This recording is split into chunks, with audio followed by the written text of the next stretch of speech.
Bonjour, je m'appelle David Jackson-Perry, je suis coordinateur des projets VIH au CHUV à Lausanne et vous écoutez le podcast Invisible qui met la lumière sur le VIH dans tous ses états, autant social que médical. Bonne écoute.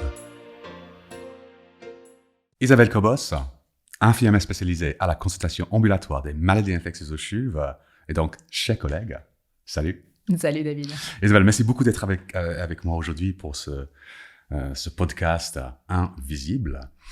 Je t'ai présenté comme infirmier spécialisé. Je suis vraiment pas sûr que ce soit très parlant pour des gens qui écoutent, puisqu'à ma connaissance, c'est un rôle qui est unique en fait à notre service, en Suisse en tout cas. Je me trompe ou... Alors c'est vrai qu'à ma connaissance aussi, c'est un rôle qui est unique. Donc c'est vrai qu'on est 3 infirmières spécialisées, Corinne, Marie et moi-même. Salut. Salut les collègues. Et puis c'est vrai que notre spécificité en tant qu'infirmière à la consultation, c'est qu'on fait aucun geste technique, donc pas de prise de sang, pas d'injection d'antibiotiques, pas de distribution de médicaments. On a vraiment un rôle de consultante. Et ça, effectivement, à ma connaissance, ça n'existe nulle part ailleurs en Suisse. Alors, on va aller en plus de détails tout de suite sur qu'est-ce que c'est ce rôle de consultante dont tu parles. Mais déjà, c'est quoi la logique en fait derrière ce rôle? Comment ça se fait que nous avons ces postes, que nous avons la chance d'avoir ces postes ici au CHUV? Ouais, alors c'est une bonne question. C'est vrai que c'est un poste historique, c'est un poste qui existe depuis les débuts de l'épidémie. Et puis, c'est un poste qui a évolué selon les besoins des personnes vivant avec le VIH qui ont également évolué. C'est un poste qui aurait pu disparaître à partir du moment où les personnes ne mourraient plus du VIH, mais il y a vraiment eu une volonté de la part des médecins, notamment aussi grâce au professeur Cavassini, qui a toujours soutenu ce poste et qui a tout fait pour que ce poste perdure. Donc, Mathias Cavassini, que j'ai reçu dans le premier épisode de ces podcasts, effectivement, qui a gardé ce rôle, qui a gardé ce poste, puisque c'est pas parce que les gens ne mourraient pas qu'ils n'avaient pas besoin d'accompagnement ou de suivi ou de cheminement au sujet du VIH. Donc, c'est quoi le quotidien un peu d'une infirmière spécialisée dans notre service? Alors, le quotidien d'une infirmière spécialisée, c'est de pouvoir aborder un peu les questions relatives à l'impact que le VIH peut avoir dans la vie des personnes. Et puis, cet impact peut se jouer à différents niveaux, comme il peut y avoir un impact dans la vie intime, il peut y avoir un impact dans la gestion de l'annonce, la difficulté de compréhension du traitement, du diagnostic, il peut y avoir différentes choses. Et puis, on est aussi amené à avoir un rôle dans la santé sexuelle, dans la prévention. Donc, on suit aussi des personnes sous prophylaxie pré-exposition, donc la PrEP, et également des personnes sous prophylaxie post-exposition, la PEP. Tu peux juste dire 2 mots sur ces deux prestations? Oui. Alors, la prophylaxie pré-exposition, donc c'est un traitement qui est pris soit en continu, soit en discontinu pour prévenir l'acquisition du VIH. Donc, ce sont pour des personnes qui ne vivent pas avec le VIH. Exactement. Pour éviter une transmission. Exactement.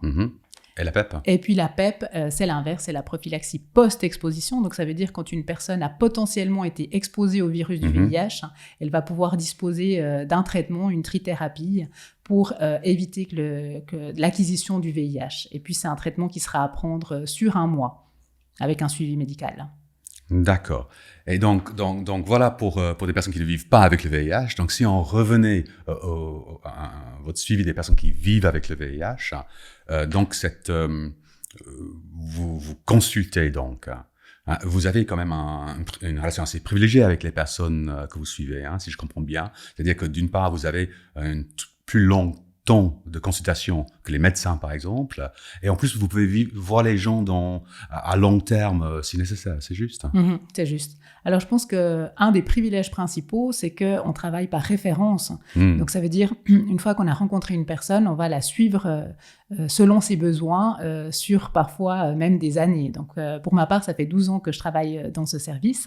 Et puis, c'est vrai qu'on va faire l'état des lieux, des besoins des personnes qui vivent avec le VIH. Et puis, suite à ça, on va poser des priorités et puis travailler des thématiques avec ces personnes, aborder différentes thématiques. Poser des priorités ensemble avec la personne. Alors, c'est clairement ensemble. Oui. C'est surtout la personne qui va, elle, poser les priorités et nous qui allons l'accompagner à travers ces thématiques.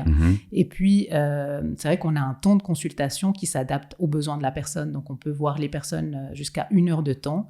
Et puis, quand on travaille autour autour d'une thématique. Parfois, on est amené à avoir les personnes chaque semaine pour aborder cette thématique qui pose problème.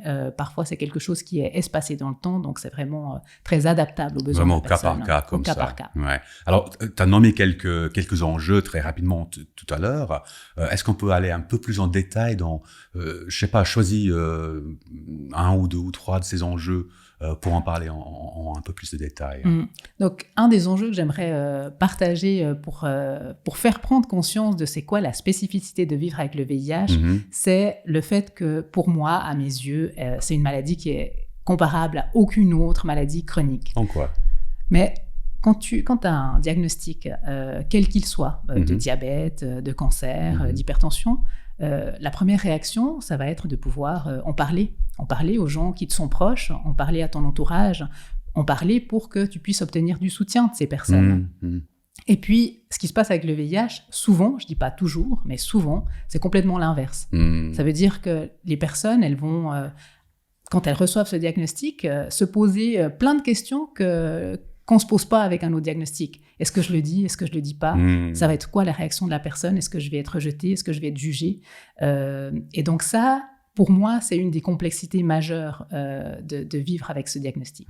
Encore aujourd'hui. J'allais dire toujours aujourd'hui, parce que je sais que moi, dans les années 90, c'était beaucoup, j'avais un Kaposi, un sarcome de Kaposi, et je trouvais ça très facile à dire, j'avais un cancer à des gens.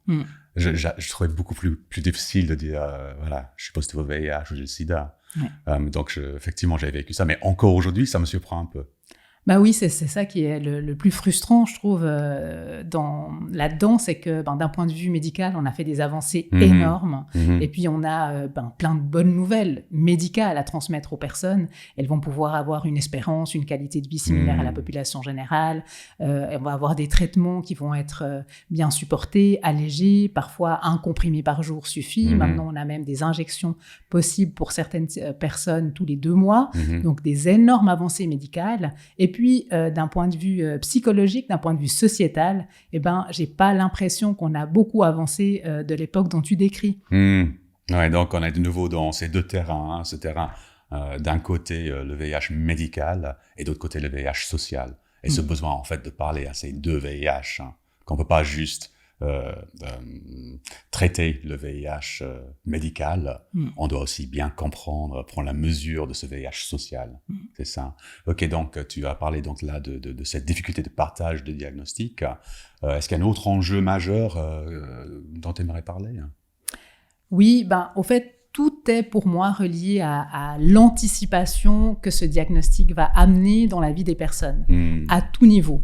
L'anticipation de comment ça va être dans leur vie intime. L'anticipation de est-ce que je dis à ma famille, est-ce que je dis à mes enfants, est-ce que je dis à mes parents, est-ce que je dis à mes proches.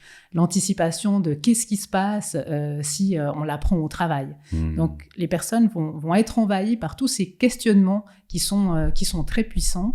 Et puis ces questionnements peuvent amener certaines personnes à renoncer à certains domaines de leur vie. Alors, je ne dis pas que c'est le cas pour toutes les personnes. Moi, je suis consciente aussi que j'ai un biais parce que dans la consultation où je vois les patients, je vois principalement les personnes pour qui il y a des difficultés dans le vécu. Mais je suis consciente que ce n'est pas le cas pour toutes les personnes et que certaines personnes cheminent avec ce diagnostic de manière tout à fait sereine. Je trouve que c'est très important de bien dire ce que tu dis, en fait. Parce que c'est vrai que je suis une personne vivant avec le VIH pour qui le fait de partager son diagnostic a été très positif dans les relations, dans l'enrichissement des relations, par exemple. Et que je suis pas seul, en fait, à avoir cette expérience. Il y a des gens pour qui le partage du diagnostic, quand c'est bien fait, j'ai envie de dire, peut être vraiment très puissant et très porteur de ressources, j'ai envie de dire.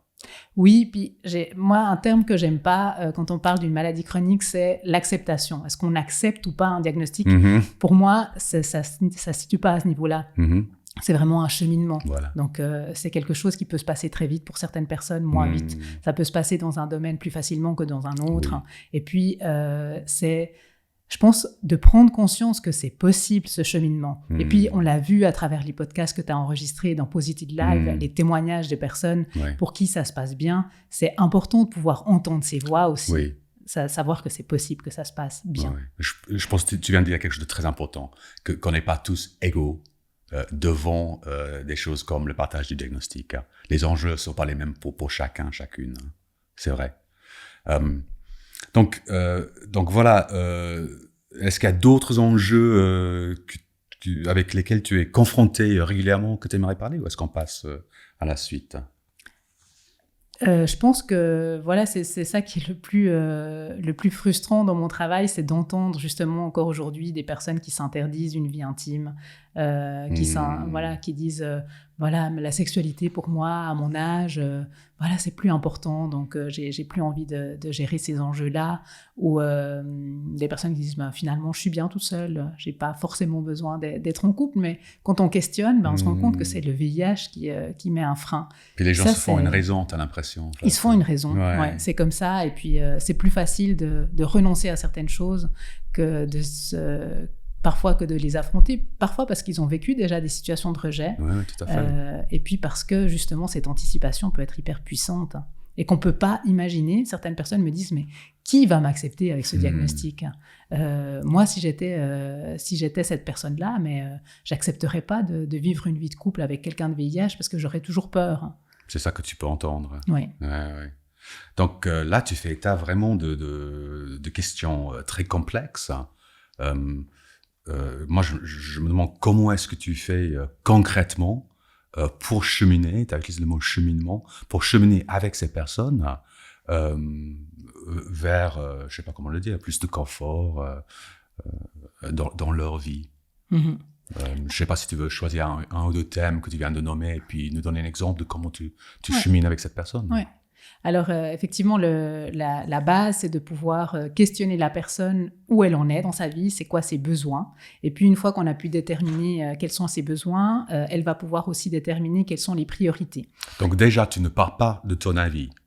Oui. Et ça, je pense que c'est la base, parce que c'est vrai qu'en tant que soignant, on peut facilement être amené à peut-être avoir une inquiétude dans l'adhésion, comment est-ce que ces personnes prennent son traitement. Mais peut-être que pour elles, c'est pas ça l'important à ce moment-là. Tout à fait. L'important, c'est dans, j'aimerais pouvoir dire à mon fils ou à ma fille, mais j'ose pas, je sais pas comment m'y prendre, j'ai peur de sa réaction.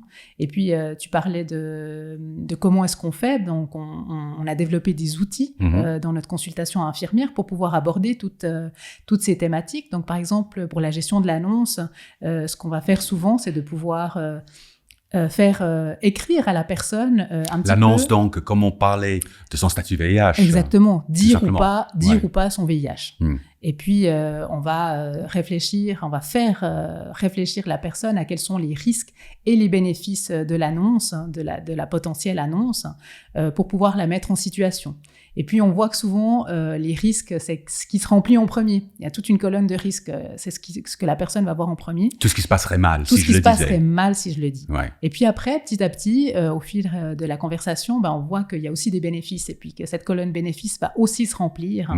Et puis que tout d'un coup, ça peut valoir la peine, peut-être, d'envisager de dire ou pas le diagnostic.